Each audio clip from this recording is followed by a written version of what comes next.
Wonder if everyone could take their seats, please. Thank you.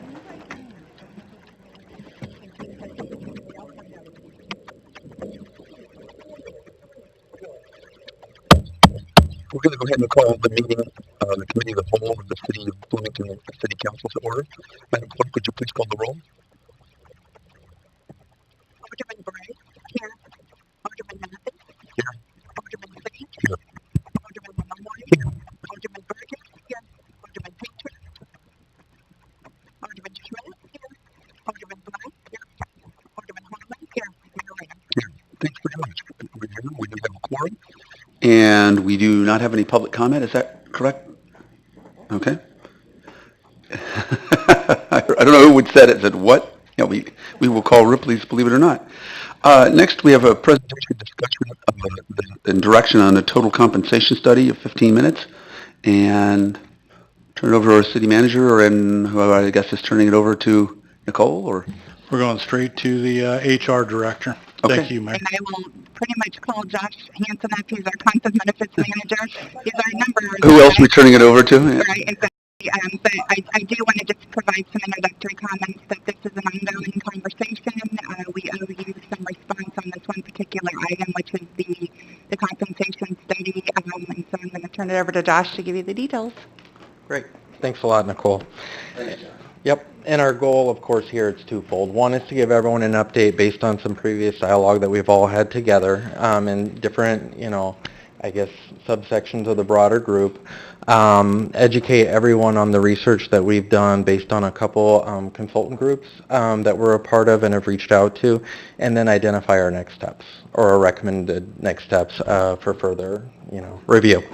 One thing I do want to call out, however, is in terms of the term total comp, because this means a little different, not everyone, I should say, as an employer uses the term total compensation. So this is very similar to what many employers use in private industry when they talk about total reward. So regardless, it's a combination of the actual earned wages and any other intrinsic benefit that someone receives. So obviously, your key drivers here are going to be your wages, as well as your health insurance subsidy that's provided, and then also any retirement considerations, whether it's pension, 401k in the private sector, et cetera.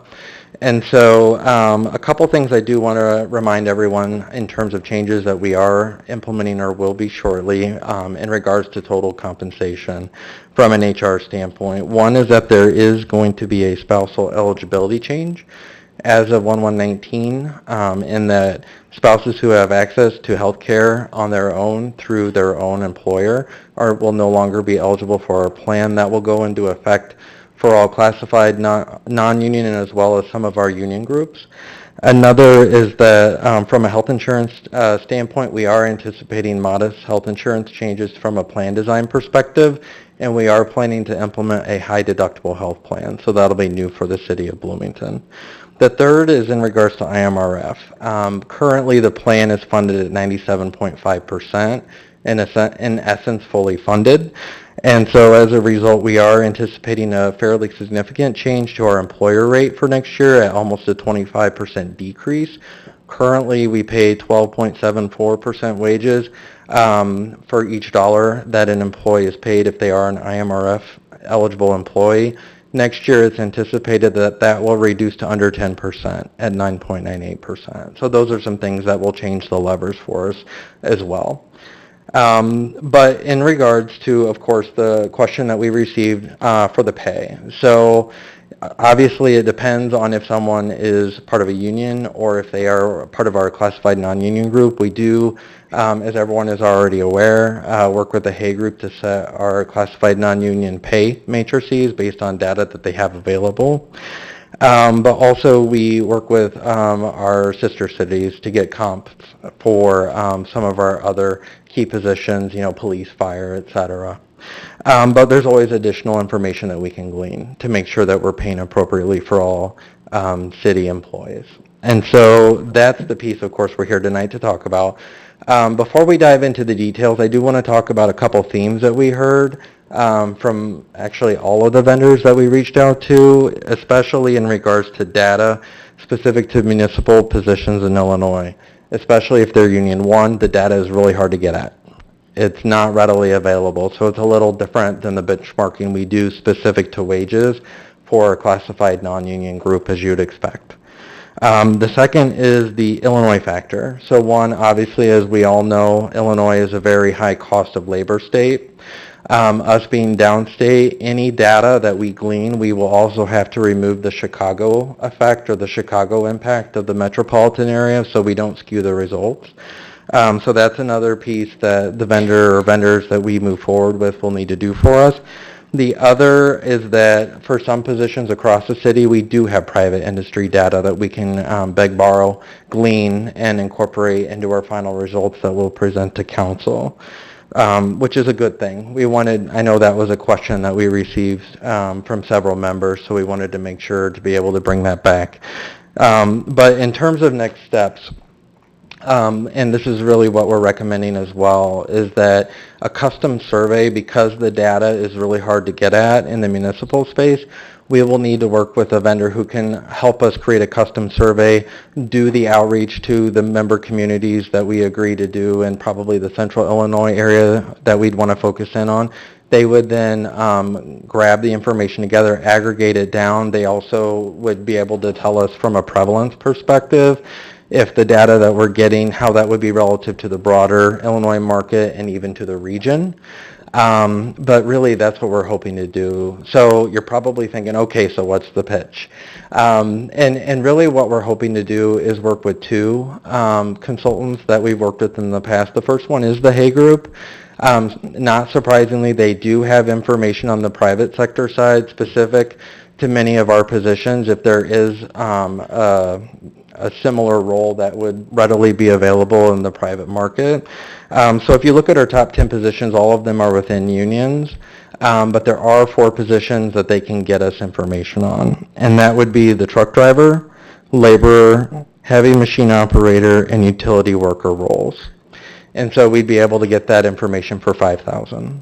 And then the other group that we would want to contract with is the Management Association group. They're out of the Chicagoland area as well, and we have worked with them in the past from a benchmarking perspective. They would be the group that we would work with to actually create the custom survey. They would do that for anywhere from 7 to 10 positions, 6 or 7 communities, so we'd have a really good data set to work with. And then we could incorporate the compensation information with some of the other benchmarking data that we already gleaned from similar communities in regards to PPO plan design, things like that. And so out the door cost would be $20,000. And I know just from previous dialogue that Nicole and I have had with members of the council, that's significantly less than what we anticipated. Our original estimate that we received was about 40. So they're able to, I guess, repetitive processes, yield some good financial results. And for us, we think it's the most cost-efficient way to get at what we're looking to, do from a benchmarking perspective, but be fiscally responsible.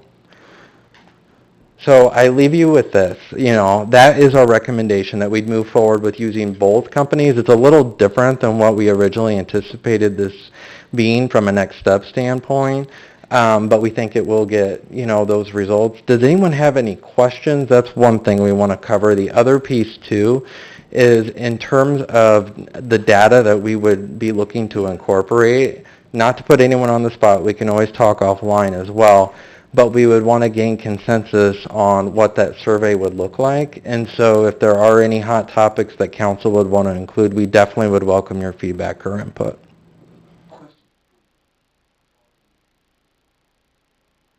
Mm-hmm.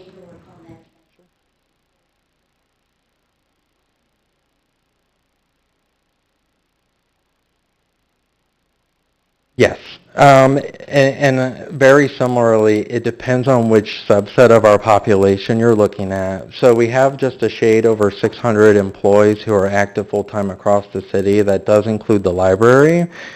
Sometimes people exclude them, sometimes they don't. Sorry, library, not to exclude you by any means. But specific to the classified non-union, a review was actually done last year. And so the recommended pay bands from the Hay Group we do have, those are not currently in effect. So currently we're operating under a model that is based on 2013 data. So we are a little behind in that respect. But from a union perspective, for every contract negotiation, we do pull in information on our comp cities. We have about 7, and we work through that for each CBA. Oh, real quick, the last time we used the Management Association, it was in 2013 as well. 15, got it. And what is the industry standard as far as studying compensation? Yeah, the industry standard is actually a little more rigorous.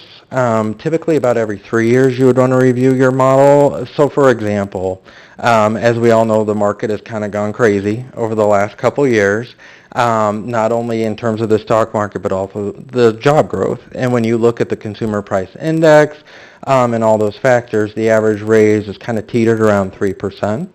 And so you're always going to have, times that are good and times that aren't so good. So you always have to be willing to kind of adjust the dials one way or another. I wanted to add to your answer, Kim, that this would be embarking on some new material, though. So the city, at least in my tenure, and I believe, I can look to Angie historically, has never done a total comp piece. So this would be a little bit new. We've looked at base salaries, we've looked at pieces here and there, but we've never done a survey that really tries to get at that total compensation piece. So this would be new. Yeah. And part of it too, in terms of where we would like to focus our efforts, and I'm sure it's no surprise to anyone here, and anyone who's probably in the audience. But when you look at our group of 600 individuals, highly diverse in many respects. One, in terms of the actual jobs.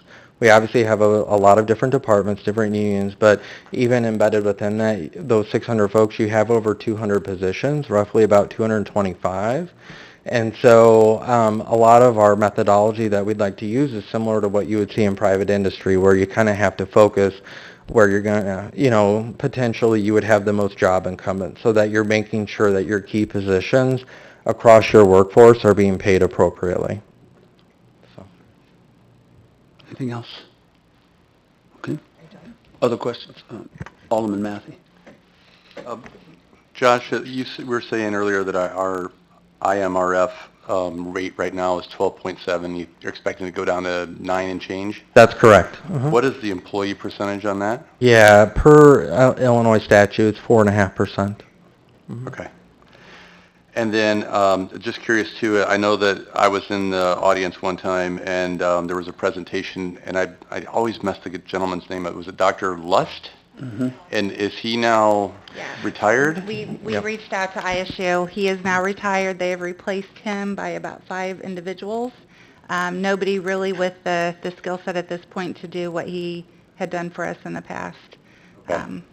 So the idea of that we used, or the one presentation he had, which was pool all the data, anonymize all the data, pool everything from McLean County, and then reshare that data back out to all of the employers that was his methodology, wasn't it? He reshared it out to everybody that was kind of in for participating in the survey?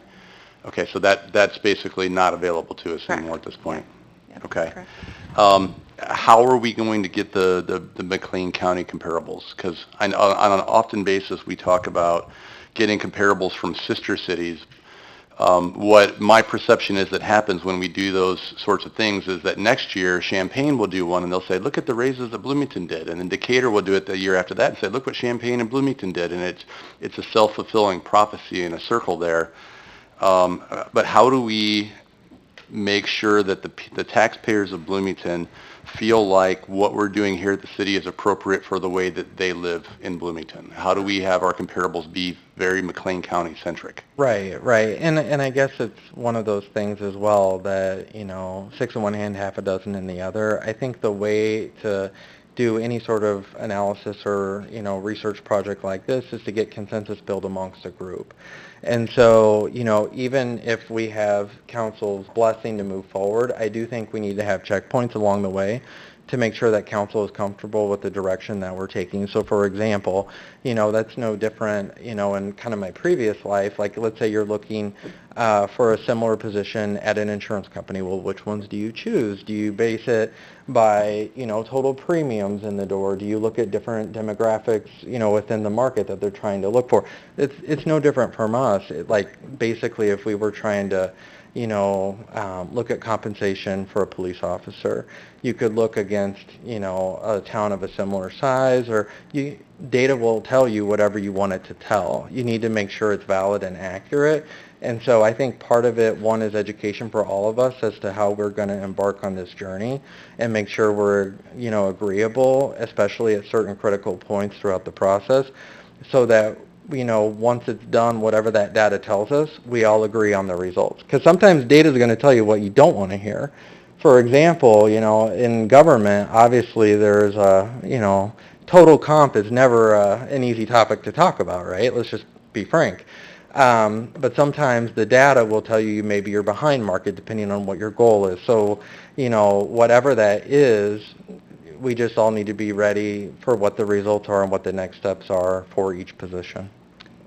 But to also help answer your question, Jamie, I think with the Management Association, we're going to be able to customize a little bit who we reach out to. And if we have particular private employers in McLean County that we want to reach out to, we can include that in the list. Okay. Okay, that's good. The price that they quoted us is if we go reach out to about 7, but it's very adjustable, and even though the price would be a little higher, if we included, a larger number within McLean County, they can do whatever we ask them to do. Okay. Yep. One of the data points that I would like to see, and Nicole, you and I have talked about this in the past, is we frequently hear about sick leave buyback, and we know that our residents are not favorable to the way that things have been structured in the past. I'd like to find out what percentage or how many of the private businesses we're talking to have moved away from sick leave as a concept in general and moved to a paid time off model. I know some of our large employers in the area have, but then you have an aggregate where vacation goes away and sick leave, they're no longer the two different things. They're one pool of hours that you can use. And if you need them to take care of sick kids at home, or you're sick yourself, great, go do that. And if you have a very healthy family and you want to take some of those days as extra vacation, great, go do that. But it's one pool that's a little easier, because in my mind, moving to that kind of a model makes it easier for us to budget. But also moving to that model makes it so, we can create some parameters around there to say, for mental health sake, you have to take a minimum of 5 days in one shot, right? A lot of employers have that, but then there's also models where we say there's a limited number of hours you can carry over, and if you have more than that number of hours, we pay you every year. Again, that can be budgeted, because a lot of the sick leave buyback stuff is unbudgeted dollars. And so I don't like the idea of putting burdens on future council budgets when they're not expecting them. If we move to a model where we're paying as we go along, that makes the consistent budgeting and modeling a lot easier on everybody, I think. Yep, and I saw a lot of that too in my previous position prior to joining the city. A lot of private industry not only is moving to the PTO bank. I know we had one of our largest employers here in McLean County who did that several years back, but also a lot of employers at the end of the year, they will buy back whatever leave you don't use or whatever the accrual would have been, but they'll do it for 50 cents on the dollar, for example, and they would put it in like a 401k account or 457. So that way it's incorporating a culture of saving for the future for the individual. So again, it's how you spend it, but we would definitely put that, incorporate that as part of our review. Okay. Thank you. Alderman Black. Thank you. Thank you both. And I always appreciate when you guys come up here, because it's just a wealth of information and a perspective that not a lot of folks get when they're talking about HR stuff in the city. So thank you both. I'm kind of torn on this one in the sense that I get that we want to try to get a good benchmark on where we're at, but I guess I don't want to have us go out and get 2 studies, or if we can get the Hay Group or whoever else to weigh in on this, that we're going to get a report at the end of it that's going to sit on a shelf somewhere. I would imagine that no matter what comes back, whatever the outcome is going to be controversial in some way.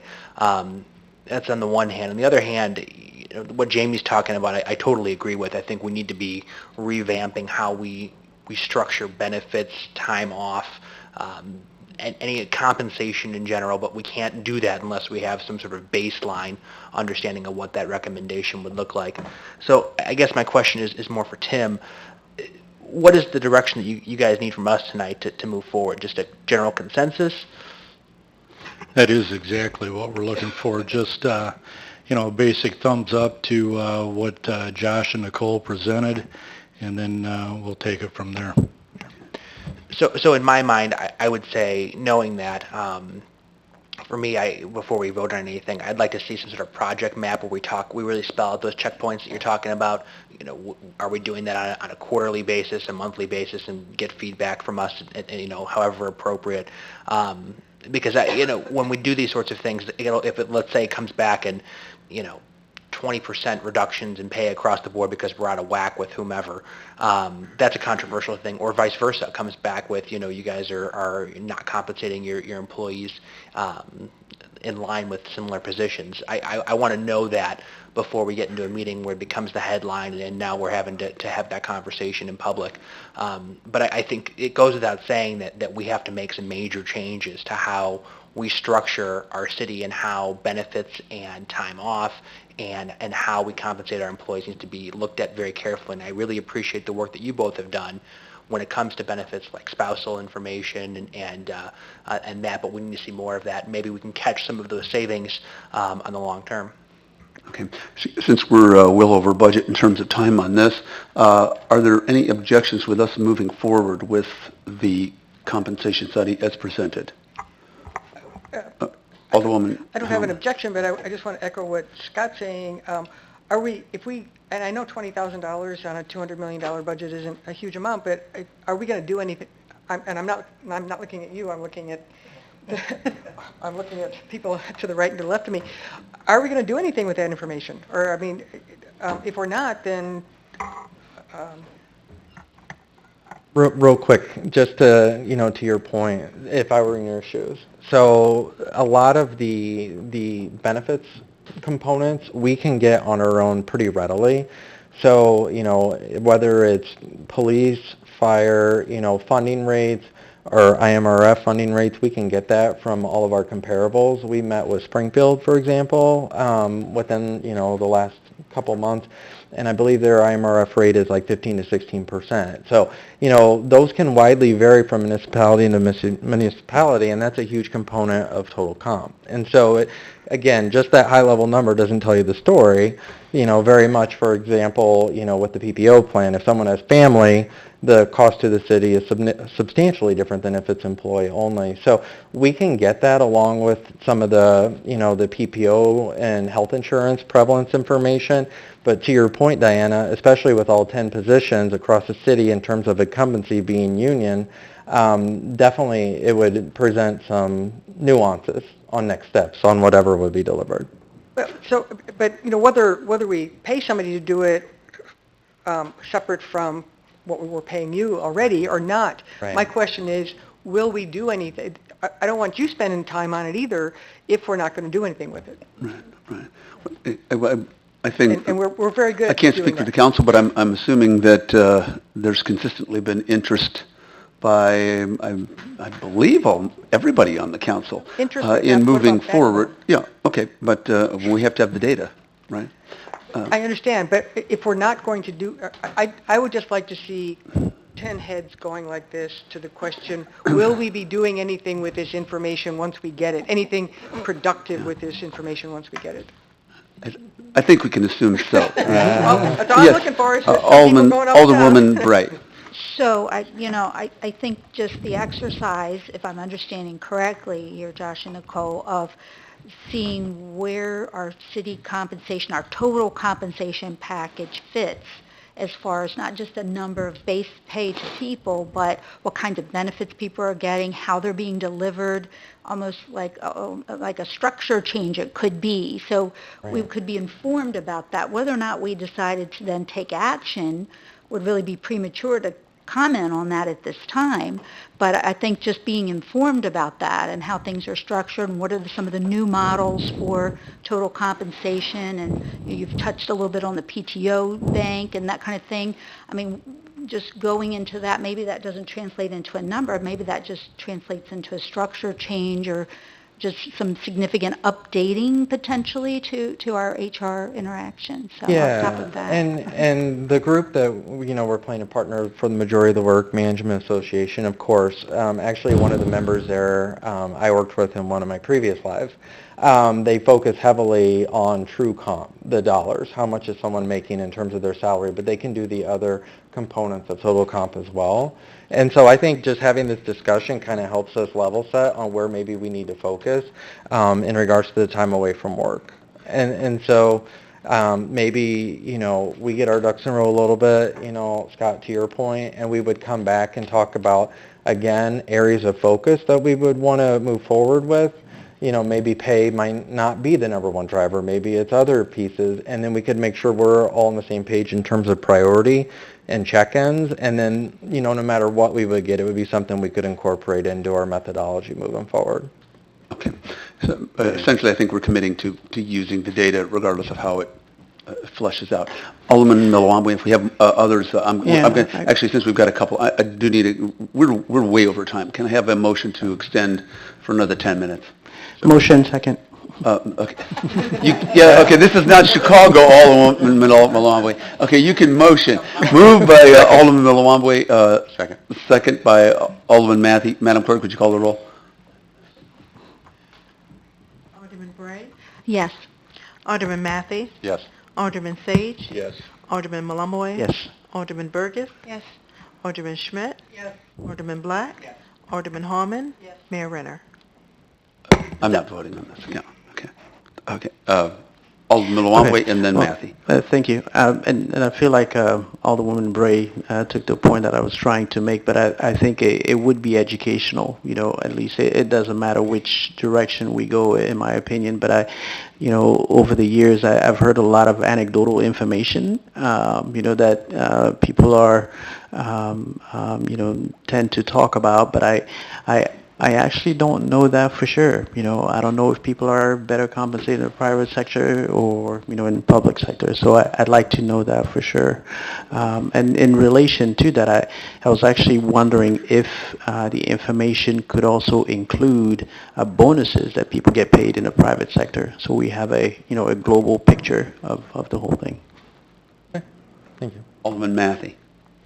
Actually, I just wanted to ask about the total time frame of this project. I guess I was thinking this was going to be a 3 or 4 month thing, and then Scott's like, well, quarterly check-in, and I was like, well, quarterly check-in, how long does this take? So I just want to get an idea. Yeah, and I don't want to spitball here on the fly by any means, but a part of it depends on the level of interest from the council. So, Diana, to your point, what are we going to do with the information? Part of it, is that process, but based on conversations that I've had, the data at Hay Group is available. They will need to do some manipulation. Manipulation's a bad word, but they need to refine it a little bit to get it to be exactly what we need from a usability perspective. The piece that's going to take a little longer time is going to be the work that we do with Management Association. Of course, we will be building a consensus with them, and I would like to have it with the council as well, so there aren't any curveballs throughout the process, but not only on the check-ins, but the content of what that survey is, but realistically, what Catherine, our contact, had told me is typically you are looking at a good 2-month window, 2 to 3 month window, but it's not the work that they do. It's making sure, depending on how extensive we want our survey, kind of with data, garbage in, garbage out, you want to make sure it's, solid work. But it's getting the folks who are actually in the HR groups at the communities you do outreach to, give them ample time to actually fill it out correctly. And so that was one of their lessons learned. You realistically want to give someone probably a solid month to do that, because we're not going to be asking them questions that as an HR, associate that you could probably fill out in 10 minutes. Our goal would be by year end Yeah. to have it done. Okay. Thank you. Sorry, I talk a lot. Yeah. Call it what it is. All right. Alderwoman Helm. And just following up on Jamie's, it would be helpful, when we're going into the budgeting process, to have some idea of how this might impact our fiscal Okay. 2020 Yep. budget. Okay. All right. I think you've got your directions, and Okay. you've answered our questions. Thank you so much. Thanks, And thank you, Tim. Next, we're going to go ahead and move on to presentation, discussion, direction, and future agenda topics. And we move to the city manager reports, and then we have council initiatives. Thank you, Mayor. Under 5A, the city manager report, it's in everybody's packet of the upcoming non-routine agenda items. And I don't know what the expectation is, but I'm going to walk through these if you don't mind. The first one is going to be presented by the Water Department Director, Bob Yale, August 27th. We're going to bring forward the leak protection and private sewers, private water services lines presentation. A company will come in and actually present that to council for consideration. An item that is not under August 27th, and we think that it will make the August 27th council meeting, is an ordinance change proposal for council to change all of our council meetings, the first and the third council meeting and the committee of the whole meeting, to have a start time at 6 p.m. And that's to take away what seems to be the routine special meeting that's attached on the front end of the council meeting. And Cherry has worked with the township to make sure that that works with them as well. They would have a start time at 5:30, preferably 5:45. And if their meeting ran long, which it typically does not, it would just push us back a little bit in the start time. So that'll be an agenda item, most likely on August 27th. On September 10th, we have a change order that's coming forward, the St. Peter Aquifer. This will be Bob Yale again. Item number 2 that we know at this time, and any of these could change, rental assistance program agreement for the former Bloomington High School building. And just an additional comment, at least from my vantage point, you talk about a home run that this council and staff hit regarding this topic. It's not unlikely, it's not uncommon for municipalities to be, I'll use the word straddled, with old school buildings and old churches. And the opportunity that you guys acted on with this $17 million investment, it's a huge win, I believe, for the community. And then this proposal will be the consideration of a cap of up to $200,000 a year to help offset some of the low-income elderly residential that could be occupants of this project. But that's something that'll come September 10th. Business registration, this is something that's been discussed. And I think where we've landed as staff, I believe at the direction of council prior to my arrival, there would be a relatively low registration fee one time, and then an annual renewal that's required. This definitely is not a grab at trying to create a new revenue stream. This is true cost for staff time, and the value in this is just having that database of businesses that operate in our community. So it's a huge opportunity.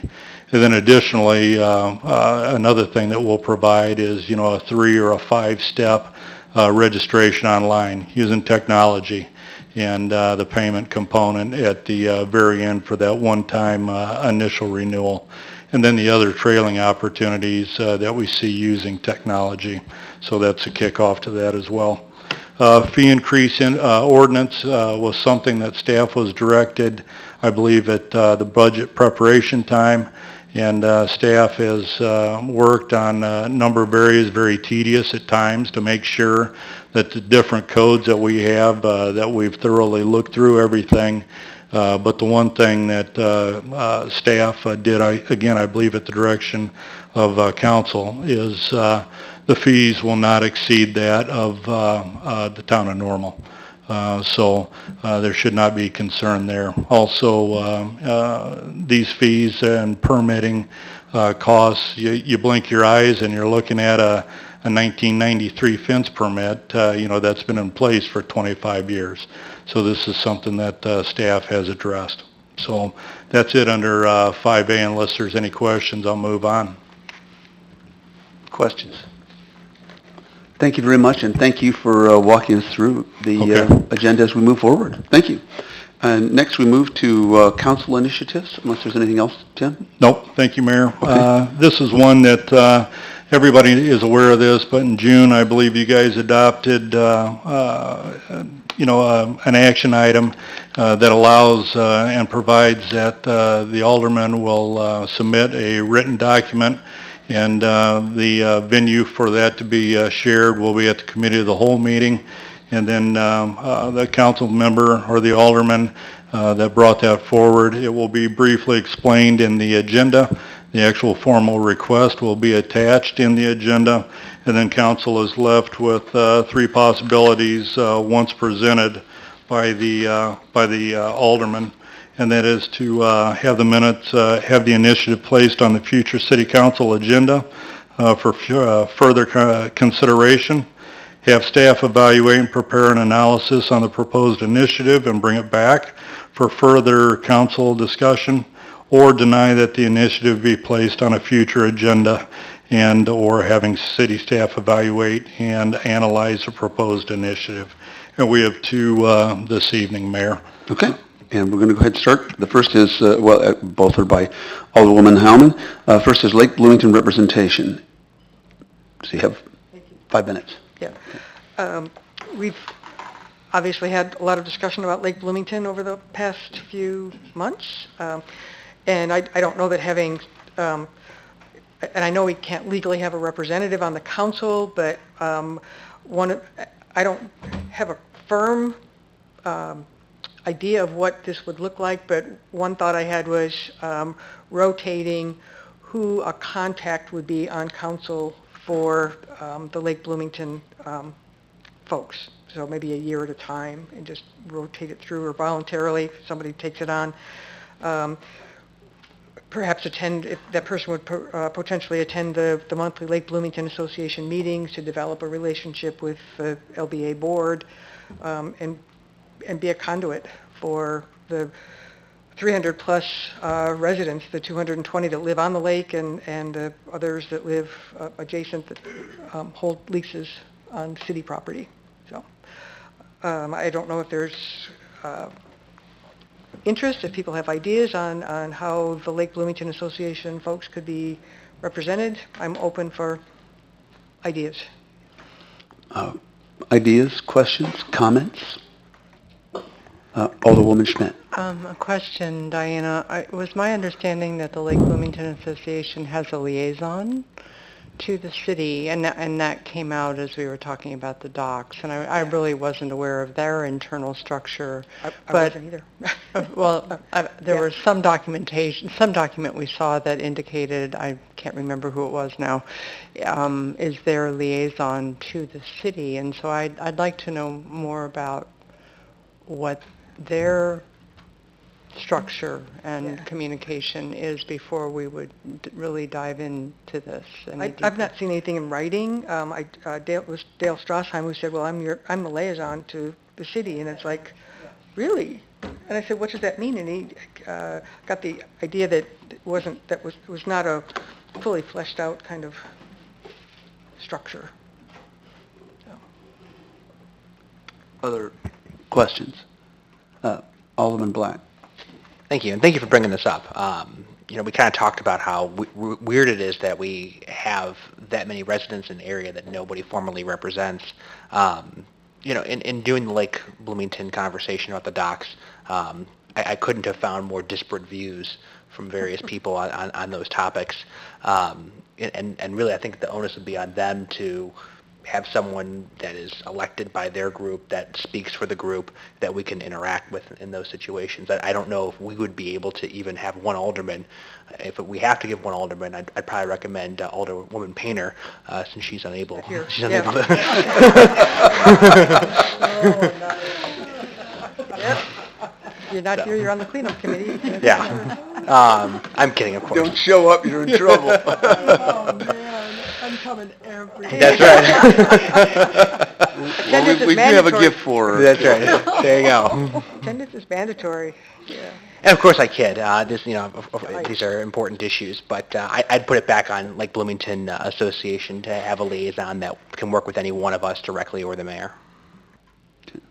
Alderwoman Bray. And I appreciate those thoughts, Scott, and I was kind of thinking on the same lines. And in addition to that, many of the folks up at Lake Bloomington live within the wards, and the Lake Bloomington house is a second house, a getaway house. So they're represented through the fact that they already own primary residences within the ward system has been my experience. But I thank you, Scott, for that. I appreciate your idea. Other questions? Mr. Yale, do you have any idea what the percentage of year-round residency is up there? I'm sorry, I'm putting you on the spot, but, because I have no way of addressing Alderman Bray's comment. I think we'll approximate probably 60% of the people are year-round residents, but I couldn't approximate how many individuals have them as second homes or may live between and have representation with somebody around the horseshoe as well. But there are a number of people we found that do live in Bloomington as well as have a residence at the Lake Bloomington. Alderman Right, Wall. and that's something that I was kind of curious about, and I was thinking that maybe we should investigate that a little further so we have an idea, that We can do that. before we make, major structural changes, and if we find out that most of those people have representation amongst us, I'm not sure that we want to do anything different. Yeah, well, and even if they do get their representation that way, how are, Alderwoman Howman, how is this different from an interest group? I'm I sorry. mean, aren't they an interest group? We wouldn't tell the Chamber of Commerce or the Association of Home Builders how is this different from an interest group? For just my perspective, we've got people, we don't know how many, if you take 60, even if 50% of the people are year-round residents, not all of them will be Bloomington residents. They could be Normal or Downs or whatever. They don't have somebody that they can just automatically call up and say, hey, I've got a question or we need help. Like I've got people, each of us have constituents that call us because they know that we're their first point of contact. The folks that live year-round at Lake Bloomington that don't have other representation don't have that. But they still could call us, like for example, the Chamber of Commerce, a good chunk of the Chamber of Commerce lives in Normal. A good chunk of the home builders do or live in Chamber of Bloomington Commerce Towers. doesn't have they're not residents. I'm not Okay. seeing that. To me, that's kind of apples to oranges. These, Aren't they an interest group? you could consider them an interest group, but the people that are represented on the chamber, we're not representing those people in terms of enacting ordinances and so forth that affect their personal property. The chamber is a business represents businesses in the community. Okay. Alderman Matthey. So, my understanding of this process is not to solve the issue right now, but to determine whether or not we think that there's warrant That's right. spending staff time on it. So, since it's pretty obvious that we all have some questions that we don't know the answers to right now, for instance, legally, can we have representation out there, right? I mean, what is the legal aspect of that? And I don't know the answer to that. So I would say that, yes, to me, this is something that is worth spending some more time on to get some answers to these questions about what are legal options and what is already in place right now I think we need some basic information before we could even have an intelligent conversation moving forward. So we would want more, but just to the first, we cannot have representation anywhere of people who do not live in the city of Bloomington. But that doesn't mean that we can't have, as Alderwoman Howman has suggested, maybe a liaison Well, and there might are be there, some other are a there voting legal member. repercussions for having a designated liaison for a group of people who do not live in the city of Bloomington? Right, So right. I think, to So me, that's worth spending a it's little bit of worth staff having time to answer some so you're questions. for option 2, having some additional information. Yes. Okay. Alderman Black. Thank you. And I hear you brought this up about a year ago, I feel like, maybe a little less than that. You know, this is becoming a little triggering because this is like the fourth or fifth conversation in as many months that we've talked about Lake Bloomington when there are problems in Bloomington that we've either just done a cursory glance over or not done a deep dive into. So I really have no interest in investigating this much further, would be my opinion.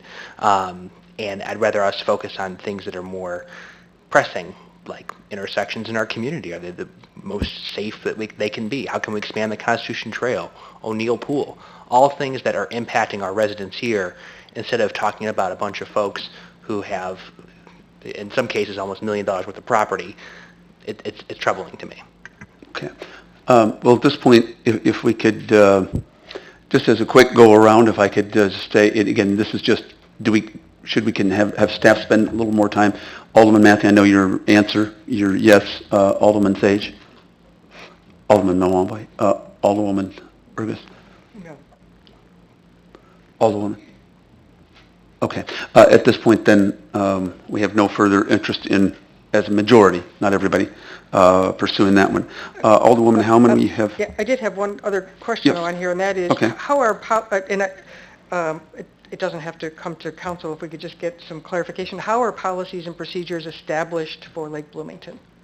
That's just a question I have for Maybe. whoever, not Or tonight. maybe Steve can, Yeah. because he's been, I don't know. Not Ken? necessarily tonight. We'll respond to that, and Yeah. I'll bring it back in a council update. Okay, good question. Next, we have tree removal at Lake Bloomington. Thank you. I've learned more about septic tanks in the last 10 days than I thought there was to know. I've had some discussions with folks that live at Lake Bloomington who need to move their septic tanks, and I became aware of apparently a policy that we have related to trees that if a Lake Bloomington resident wants to remove trees from their property, they're assessed the cost of those trees. That's in addition to having the trees removed, okay? And this is probably going to come up more, or my sense is that we're going to be hearing about it more because when you need to move a septic tank, replace a septic tank, you can't replace it where it was, you have to move it. And so when you move it, then because, as I learned tonight, 1% of all trees in McLean County are around Lake Bloomington, residents that are there that are going to need to move their septic tanks are going to have the same problem. So my question is, how are costs arrived at for removing trees, and why are we assessing residents for removing those trees? I guess, I don't know who we would ask, maybe the head of the water department. Well, it's just, I would assume that they remove trees like we remove trees from our own property. If we lease the property for 99 years, or actually it's more than that, isn't it? At Lake Bloomington, it's well over 100 years, that it'd be our responsibility to take care of our own trees. But I don't know, is that, you're nodding your head, or no, that's not right? Okay, well, come on up. We'll Yeah. we'll hit you Mayor, with all kinds of questions. Isn't this something that we can get as part of the update from the city manager? Or if he's going to update us on all policies and procedures of how we affect Lake Bloomington, couldn't this just be one of those updates? I'd prefer to do it that way. Okay, Get To make it easier on everybody? okay. Including Mr. I think you got an extra pal here, Jamie. Okay. Is that okay, Tim? Okay.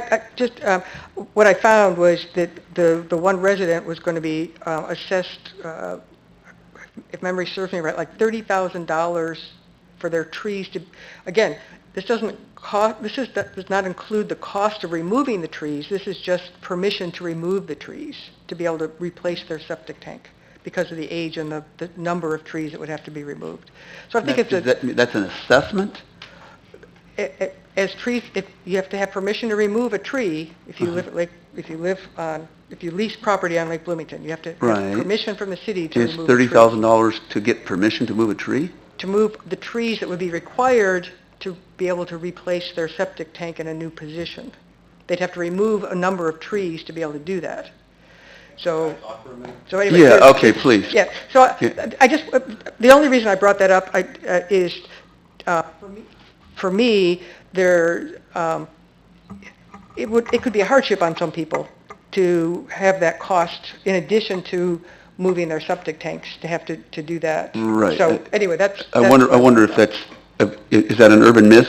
Can I just suggest that we take this as something that staff will analyze and hold into? Well, Mr. Yale did have did you have a quick response? I'll defer to George and the city manager. We'll put something together and. Okay. Well, actually, I do have a question. Do we charge people $30,000 just to make that determination? So we utilize a procedure that goes back about 10 years to determine valuation of trees. It started with coordination between administration, ourselves, when a residents start cutting down trees without permission. Lease provisions are in place that indicate that they need our permission to remove trees on the leased property. We view trees as a very positive impact to water quality, urban forestry, aesthetics, and property value, similar to what we do in the right-of-way here in town. So we use the same assessment procedures as we do in town for trees in the right-of-way. In fact, we asked the forester from the Parks and Rec Department to come up and assess these trees. We found the original procedure going on 10 years ago, assessed the full value, wasn't very resident-friendly, didn't get cooperation very well. So about 3 years ago, we adjusted from what the arborist, the forester used, Illinois Certified Arborist procedures. We assess and discount that 80%. So every tree is going to have a different valuation based on the tree, the breadth, the health of that tree. So whether somebody wants to expand the house, move their septic system, take down lots of trees to build a new home, we view that as an amenity to the lot that the city owns. But we also realize we need to work with our residents and find a middle ground. We chose 20%. That gave us enough monies to go replant trees in the public right-of-way, so in our public parks. So we may get 2 or 3 or 4 trees based on the discounted assessed value that provides benefits to water quality and public spaces from that assessment. It's very similar. People who approach Parks and Rec say, we want to remove that tree in the right-of-way for a sidewalk, for a driveway, for a private improvement. So we try to balance a little bit like we do in town, but with the lake. It's obviously a little different. There's leased lots, so we try to take that in consideration.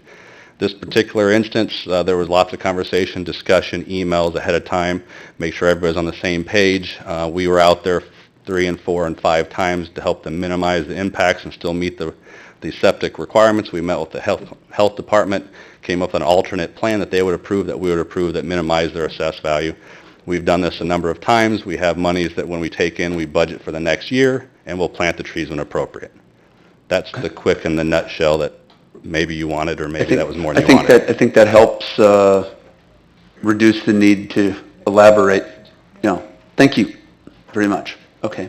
At this point, then, we'll just get an update on some things, some Lake Bloomington issues. Is that correct, Tim? Is that okay with you? Agreed. Okay. We all okay with that? All right. Speaking of that, then, we just for the audience and the media, we are going to go into a closed session. When we come back, we will not be talking about anything, but you are certainly welcome to come back to hear us talk about nothing. So at this point, is there a motion to go into closed session? So moved. Moved by Alderwoman Schmidt. Is there a second? Second. Second by Alderwoman Howland. Madam Clerk, would you call the roll on that? Alderman Bray? Yes. Alderman Matthey? Yes. Alderman Sage? Yes. Alderman Malumboy? Yes. Alderman Burgess? Yes. Alderman Schmidt? Yes. Alderman Black? Yes. Alderman Holman? Yes. Okay, we will start in 5 minutes. Yeah, and we'll close these doors. We'll stay here.